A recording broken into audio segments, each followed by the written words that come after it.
शहजादा आजाद बख्त ने उस दिन मक्खी की सूरत में सुबह की, और वो जुल्म की सुबह थी कि जो जाहिर था छुप गया और जो छुपा हुआ था वो जाहिर हो गया।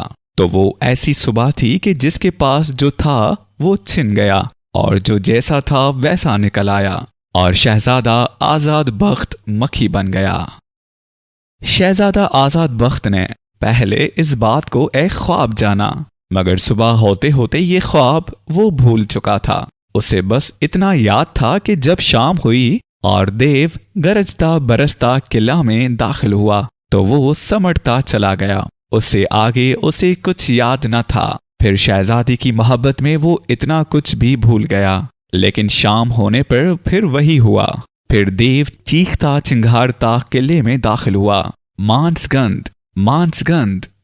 और ये आवाज सुनकर वो खुद से समटता चला गया। सुबह को वो फिर हैरान हुआ कि मैंने ये कैसा डरावना ख्वाब देखा। उसने बहुत याद करना चाहा कि रात किस आलम में गुजरी और वो ख्वाब क्या था, पर उसे कुछ याद न आया। जब 3 रातें इसी तौर गुजरी तो शहजादे को तशवीश हुई कि इलाही ये क्या माजरा है कि शाम होते होते मैं अपने आप को भूल जाता हूँ।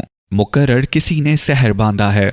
ये सोचकर उसने अपने तय मलामत की कि ए गाफिल, तू शहजादी को सफेद देव की कैद से रिहाई दिलाने आया था और खुद शहर में गिरफ्तार हुआ। तब उसने तलवार सौंधी और शाम का मुंतजिर रहा। जब शाम हुई और देव की धमक से किले के दीवार हिलने लगे तो वो चौंकना हुआ, मगर उसने देखा कि शहजादी ने उसकी तरफ मुंह करके फूंक मारी और वो समझना शुरू हो गया। उसने अपने तई बहुत संभाला, लेकिन वो बेअख्तियार छोटा होता ही चला गया। वो सुबह को फिर एक डरावने ख्वाब से जागा और याद किया कि रात किस तौर पर बीती थी, मगर उसे कुछ याद न आया। हाँ, उसने शहजादी को फूंक मारते देख लिया। उसका माथा ठनका कि दाल में कुछ काला है। वो उसे मुखातिब हुआ कि ए बद अंजाम, मैं तुझे सफेद देव की कैद से आजाद कराने के जतन करता था। तूने इसका बदला मुझे ये दिया कि मुझ पर सहर फूंका। शहजादी ने बहुत हीले बहाने किए, मगर शहजादा किसी सूरत मुतमैन ना हुआ और हकीकत जानने के दर पे रहा। तब शहजादी ने कहा कि ए नेक बख्त, मैं जो कुछ करती हूँ तेरे भले को करती हूँ। सफेद देव आदमी का दुश्मन है। अगर तुझे देख ले तो चट कर जाए और मुझ पर जुल्म तोड़े। बस मैं अमल पढ़कर तुझे मक्खी बनाती हूँ और दीवार से चिपका देती हूँ। रात भर वो मांसगंध मांसगंध चिल्लाता है और मैं कहती हूँ कि मैं आदमजात हूँ, मुझे खा ले। फिर जब सुबह को वो किले से रुखसत होता है तो मैं अमल पढ़ती हूँ और तुझे आदमी बनाती हूँ। शहजादे ने जब ये जाना कि वो रात को मक्खन बन जाता है और एक औरत उसकी जान बचाने के लिए ये जतन करती है, तो उसकी मर्दाना गैरत ने जोश खाया और इस बात को अपनी आदमियत और शुजाअत पर हर्फ जाना। वो ये सोच पर अंगारों पर लौटने लगा कि ए आजाद बख्त, तुझे अपनी आला नस्बी, अपनी हिम्मत व शुजाअत और अपने इल्म व हुनर पर बहुत घमंड था। आज तेरा घमंड खाक में मिला कि एक गैर जिन्स तेरी जिन्स पर हुकूमत करता है और सितम तोड़ता है, और तू हकीर जानकर खातिर दुनिया की सबसे हकीर मखलूक बन जाता है। शहजादी को पहले अपने आप पर गुस्सा आया, फिर उसने शहजादी पर गुस्सा खाया, मगर फिर उसने उसकी चश्म पर नम देखी और उसका दिल डूबने लगा। जानना चाहिए कि वो शहजादी शहजादे से दूर रहती थी और कहती थी कि जब इस जुल्म के हल्के से निकलेंगे तब मिलेंगे, और शहजादा इससे करीब होकर दूरी की आग में जलता था। पर आज शहजादी का हाल दगर था। शहजादे के कुहने पर उसकी आंख भर आई और उसके सीने पर सर रखकर बेअख्तियार हो गई। शहजादे का दिल मौम हुआ और हाथ उसकी गोरी गर्दन में हमायल हुए। बदन से बदन का मिलना भी कयामत होता है। एक लम्हे में सारी दूरियां दूर हो गईं।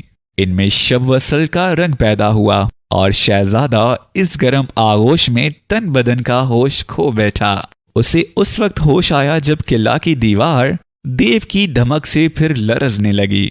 वो फिर सुकड़ने लगा। वो बहुत संभला, मगर सुकड़ता ही गया और सुकड़ते सुकड़ते एक चौड़ा सा सयाह नुक्ता रह गया। और फिर एक बड़ी सी मक्खी बन गया। सुबह को जब शहजादा जागा तो सहमा सहमा था और इस ख्याल में गलतान था कि क्या वो सचमुच मक्खी बन गया था, तो क्या आदमी मक्खी भी बन सकता है।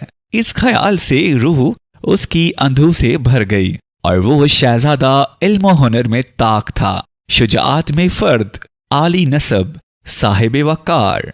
जिस किसी मुल्क पर हमला करता फतह उसके कदम चूमती।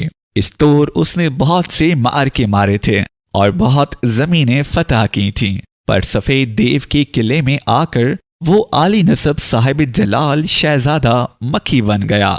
तो ए आजाद बख्त, तू अंदर से मक्खी था और उसने अपने पर शिकवाए माजी को याद किया, अपनी फतुहात और कारनामे याद किए, अपने अजदाद को कि फखरे रोजगार थे याद किया। ये सब अब उसके लिए माजी हुआ था और वो माजी को याद करके रोया। और जब शाम हुई तो वो फिर समटने लगा और समटते समटते एक मक्खी की सूरत रह गया। तो रोज शाम को देव गरजता बरसता किले में दाखिल होता, मांसगंध मांसगंध, और शहजादी मकर से जवाब देती, यहाँ आदम कहाँ, मैं हूं, मुझे खा ले। देव ये सुनकर मुतमैन हो जाता और शहजादा आजाद बख्त मक्खी बना दीवार से रात भर चिपका रहता।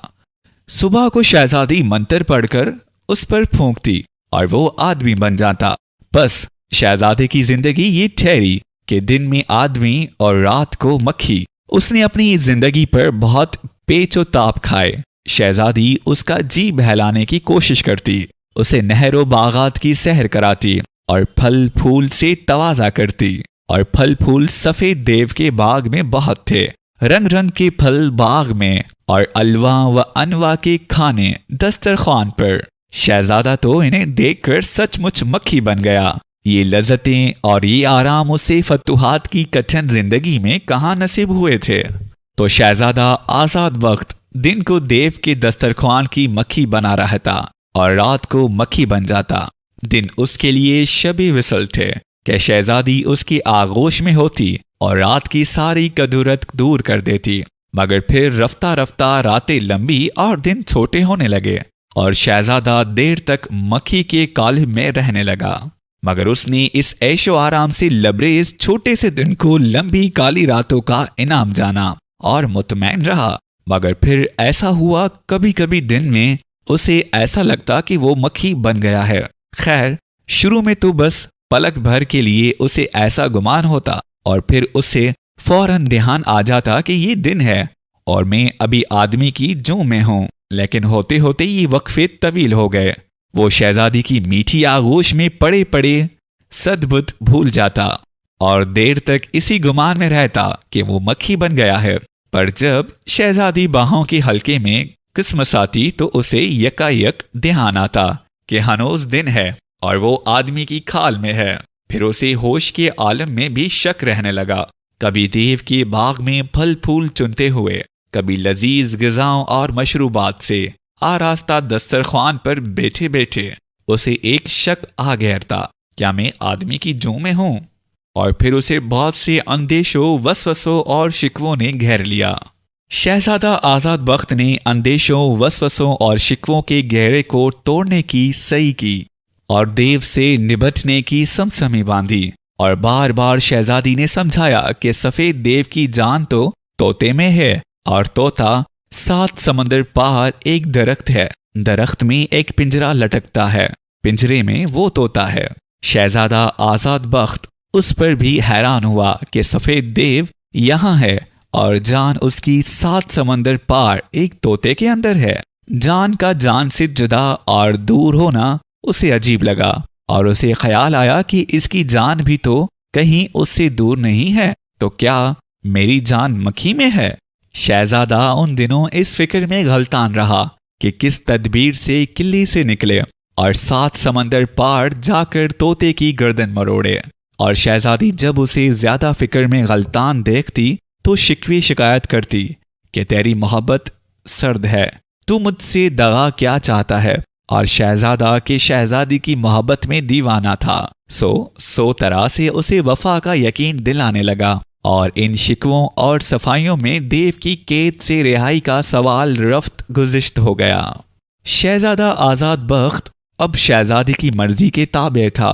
उसकी मर्जी के बगैर पत्ता ना तोड़ता। उसकी एक फूंक से मक्खी बन जाता और एक फूंक से आदमी की कालिब में वापस आ जाता। फिर यूं हुआ कि शहजादी के फूंक मारने से पहले ही शहजादा समटने लगा और सुबह को शहजादी के फूंक मारने के बाद देर तक निढाल पड़ा रहता, जैसे वो मक्खी की जूं से निकल आया हो मगर आदमी की जूं में दाखिल ना हुआ हो। दरमियानी वक्फा तवील से तवील तर हो गया और उसका ज़अफ़ और अजियत बढ़ती गई। शाम को वो फुर्ती से आदमी से मक्खी बन जाता, मगर मक्खी से आदमी की जूं में आना उसके लिए अजियत का एक लंबा अमल होता।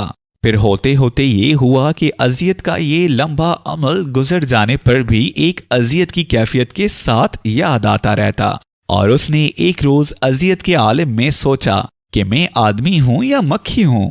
ये सवाल उसके दिमाग में आज पहले पैदा हुआ था।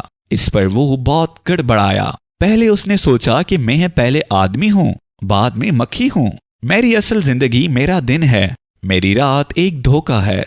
उसने ऐसा सोचा और मुतमईन हो गया, मगर आप ही आप उसे इस ख्याल पर शक होने लगा, शायद मेरी रात ही मेरी असल जिंदगी हो और मेरा दिन मेरा बहरूप हो। तो शहजादा आज़ाद बख्त एक दफा फिर शकों, अंदेशों और वसवसों की गहरे में आ गया और इस अधेड़बन में लग गया कि इसकी असल क्या है। मैं असल में आदमी हूं मगर मसलिहतन मक्खी बन गया हूं।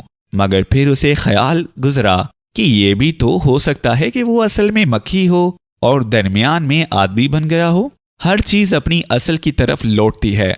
मैं के मक्खी था फिर मक्खी बन गया हूं। इस ख्याल से उसे बहुत घिन आती। उसने जल्दी से रद्द कर दिया, मगर क्या वाकई में आदमी हूं? कोशिश के बावजूद शहजादा अपने तईन इसका यकीन ना दिला सका।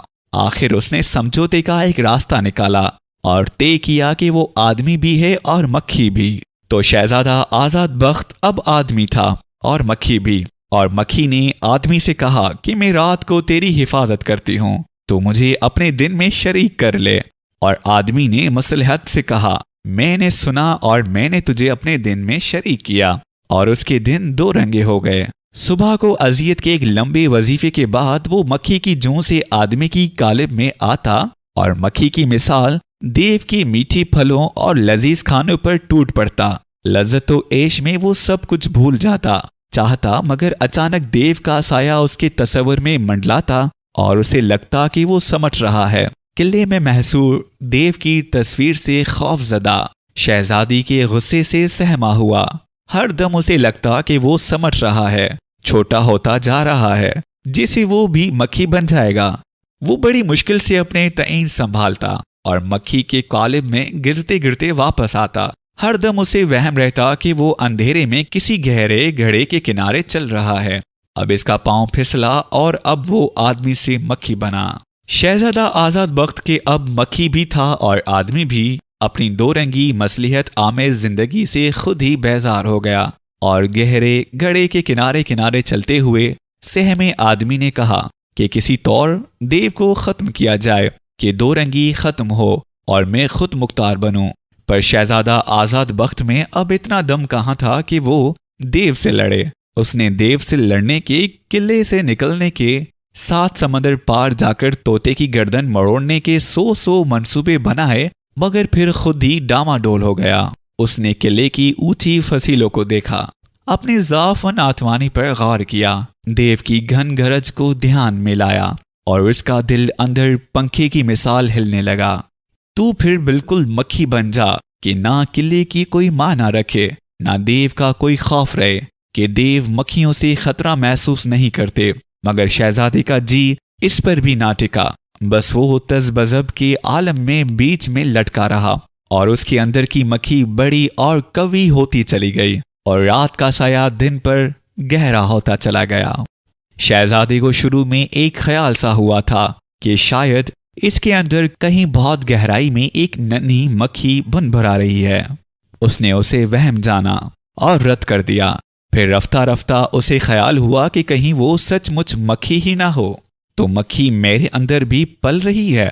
इस ख्याल से उसे बहुत घिन आई, जैसे वो अपनी जात में निजाजत की पोट लिए फिर रहा हो, जैसे उसकी जात दूध घी थी और अब उसमें मक्खी पड़ गई है। दिन गुजरते गए और रात दिन का रूप बहरूप जारी रहा।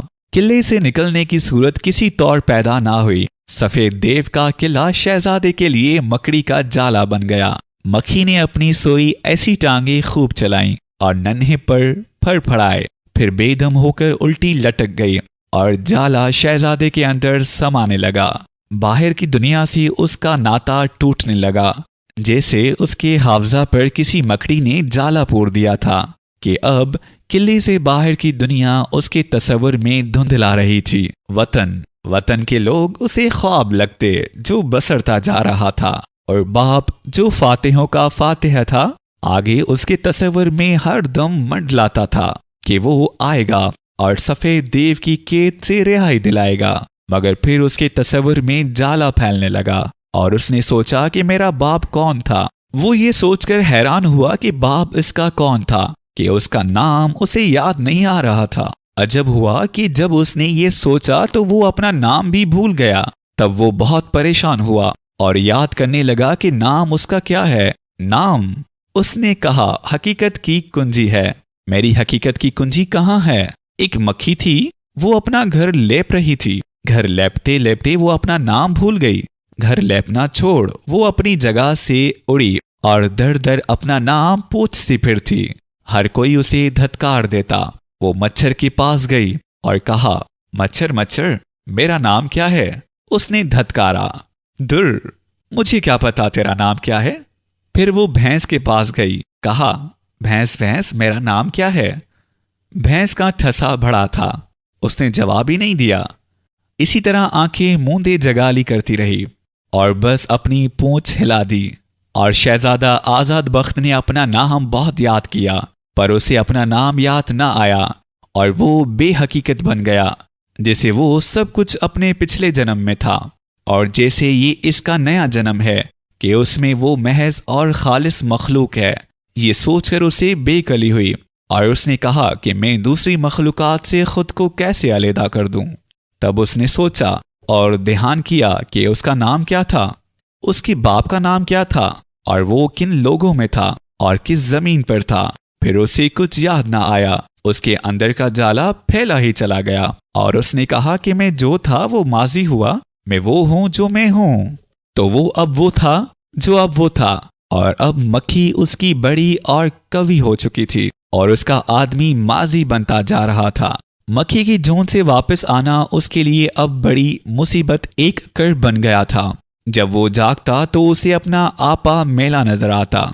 तबीयत गिरी गिरी सी, बदन टूटा हुआ, जैसे रात बंद बंद अलग हो गया था और अभी बंद पूरे तौर पर जुड़ नहीं पाए थे। वो फिर आंखें बंद कर लेता और आधी सोई हालत में देर तक पड़ा रहता। फिर वो उकसाहट के साथ उठता और अपने आप को मेला पाकर बाग में जाता और नहर जिसका पानी मोती की मिसाल चमकता था देर तक गुस्ल करता। फिर जब वो गुस्ल से फारिग होकर बाहर निकलता तो उसे रात का ख्याल आता और आप ही आप उसकी तबीयत मख्तर हो जाती।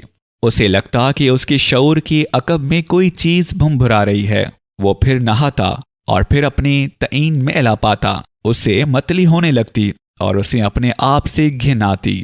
मतली उसकी तबीयत का हिस्सा बन गई और उसे मुस्तकिल आप से घिन रहने लगी। उसका अज़्म हलाल बढ़ता चला गया। एक तवील कर्ब और सख्त कशमकश के बाद वो मक्खी से आदमी बनता और निढाल पड़ा रहता। उसे हर चीज मैली और गलीज नजर आती। किला की दीवारें, दरख्तों के पत्ते, नहर का पानी, हत्ता के शहजादी भी। उसे लगता कि वो मरी हुई मक्खियों के अंबार में दबा पड़ा है और खुद उसके अंदर की मक्खी बड़ी और कवि होती ही चली जा रही थी। उसे वहम होने लगा कि उसके अंदर भुनभुनाती हुई मक्खी उसकी रूह में उतर रही है। कभी उसे लगता कि शहजादी ने सुबह को सहर नहीं तोड़ा था और वो मक्खी बना हुआ दीवार से चमटा है। कभी लगता कि अंदर की मक्खी बाहर निकल आई है और उसके वजूद पर फैल गई है। शाम को शहजादी के फूंक मारने से पहले वो समटने लगता और सुबह को फूंक मारने के बाद देर तक नीम बेहोशी की हालत में पड़ा रहता। उसे यकीन न आता कि वो फिर आदमी बन गया है। वो मक्खी की जूं से निकल आता और आदमी की जूं में देर तक ना आता कि ये अमल रोज बरोज ज्यादा अजियतनाक होता जा रहा था। दिन भर वो हैरान व परेशान रहता, जैसे वो अपनी जूं में नहीं है। जब दिन ढलने लगता तो उसे इत्मीनान होने लगता। शाम के वक्त जब देव चीखता चंगारता किले में कदम रखता तो खौफ और सुकून की एक मिली जुली कैफियत उस पर तारी हो जाती। फिर यूं हुआ कि वो मक्खी की जूं में मगन रहने लगा और मक्खी की जूं से आदमी की जूं में वापस आना उसके लिए कयामत बन गया। मक्खी की जूं छोड़ते हुए उसे ऐसा लगता जैसे रूह कल्ब को छोड़ती है।